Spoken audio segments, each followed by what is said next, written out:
Good evening, Facebook, YouTube. This your boy, Terry the Teddy Bear Trucker, signing on from my hometown in Newburgh, New York, to give you my 1 month Schneider National IC Choice Board update. I know it's been a long time coming, and thank you for waiting patiently. I wanted to make sure I got a full month of stats and numbers in so I could give you guys the most accurate information possible. Now, you guys gotta bear with me. I'm at a customer waiting to get unloaded. It's been a stressful day. Woke up at 4 a.m., drove round trip from Newburgh to Aberdeen, Maryland, and back to get this load. And hopefully they can get it unloaded and I can get out of here before I run out of time. Fighting with traffic all day, got no sleep last night, and nothing to eat. No time to eat today, just rip, run, and running. So just bear with me as I go through this information with you. Now, as I said, I've been on the Schneider Choice board. I made a month on February 12th. So I'm going to give you my first month's numbers so you guys can see how I did. Now, before I get into it, I want to say that being the owner-operator is not easy. Being the boss and the employee can be very stressful, but the IC Choice program is absolutely fun. It's takes some work and some patience to figure things out, but I would not have it any other way. Definitely wouldn't go back to being a company driver. What can I say about the Choice program? The benefits of the Choice program are being able to pick your own freight, being able to go home when you want to go home.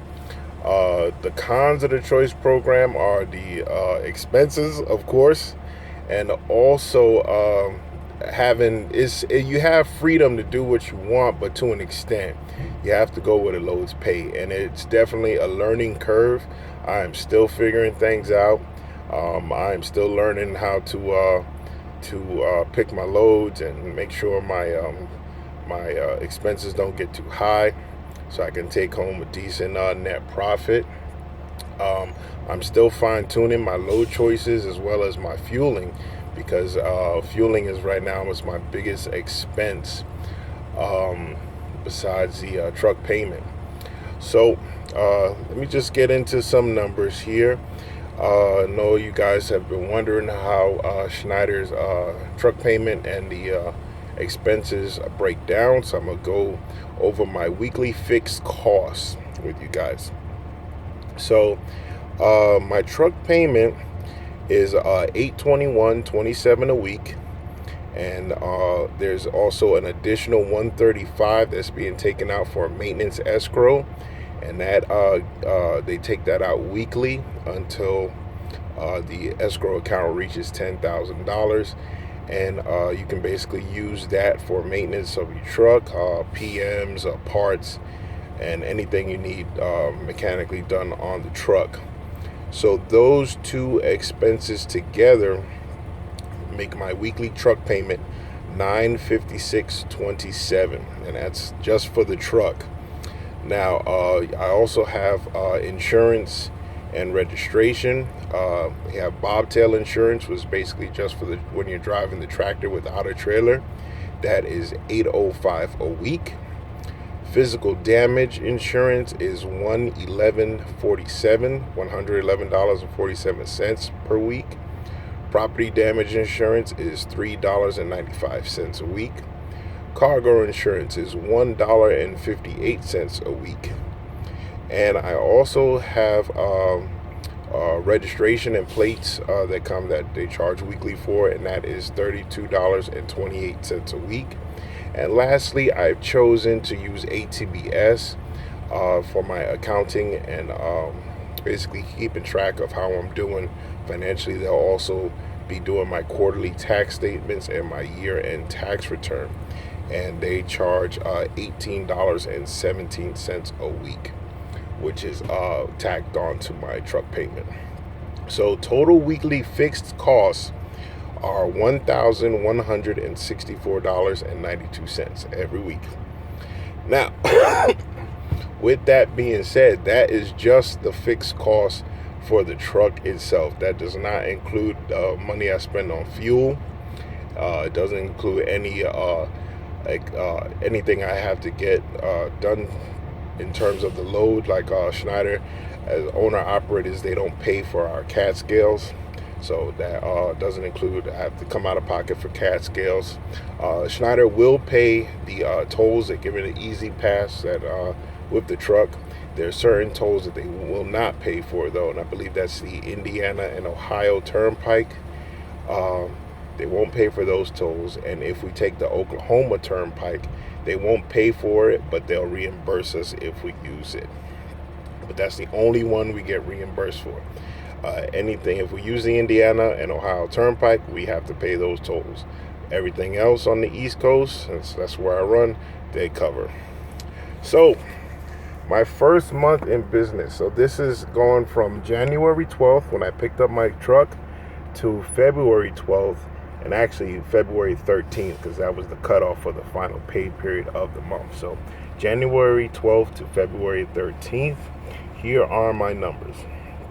Total revenue, total of the line haul, which is 65% of what the shipper pays, and the fuel surcharge, total revenue for that 1 month period was $12,898.32. $12,898.32. Not bad for my first month in business and not really knowing how to do anything other than drive this truck. Total expenses, and this includes my truck payments, my fuel, any costs that came out in operation of delivering these loads. Total expenses for that month period was $8,713.41. So, after those expenses, my take home for that 1 month period was $4,184.91, and that is net profit after all my expenses came out. Now, as an owner operator, I am responsible for paying my own taxes, so I have to set aside an amount in order to prepare myself to pay the taxes at the end of the quarter and at the end of the year. So my accountant has advised that I set aside 25% of my net profits for tax purposes. So if you multiply $4,184.91 times 25%, that is a total of $1,046.23 that I owe the IRS as of right now. So you subtract that from my net profit, and that gives you a total of $3,138.68 take home pay in my pocket, which is an average of $1,046.23 per week for that 1 month period. So that is the breakdown of my first month. Now I'm planning on improving these numbers. This is just my first month, as I said, so I'm still learning. There's a big learning curve. But I can tell you right off the bat that I'm taking home a lot more than I did when I was a company driver, and it's going in my pocket. So what I've been doing is after I take out my tax allotment, I basically split the difference between myself for my personal pay, and the other half I reinvest into the company. Basically separating that into maintenance funds, operational funds, growth and investments, because I have started my own retirement plan, because I'm not a company driver anymore, so employee benefits out the window. Luckily, what I can say about being my own boss and having to pay for my own benefits is the only benefit that I really have to pay for is my retirement plan, because I'm a service-connected veteran, so my health care is free from the VA for the rest of my life, basically. So I don't have to come out of pocket for health care costs. Now, back to the taxes quickly. Right now, like I said, I have set aside a little over $1,000 revenue in order to cover taxes. However, that is doesn't include the deductions that I'm going to have to take, that I'm going to be taking. So some of my deductions will be my per diem, which I've been calculating on a daily basis. So that's a huge deduction at the end of the year. My fuel is deductible. My truck payment is deductible. Anything that has to do with the cost or operation of this truck is deductible. So that at the end of the quarter and at the end of the year, that tax number is going to drop significantly. And once the taxes are filed and I get my return, then it's bonus time, baby. Pay myself a nice fat bonus at the end of the year, and also reinvest into the company.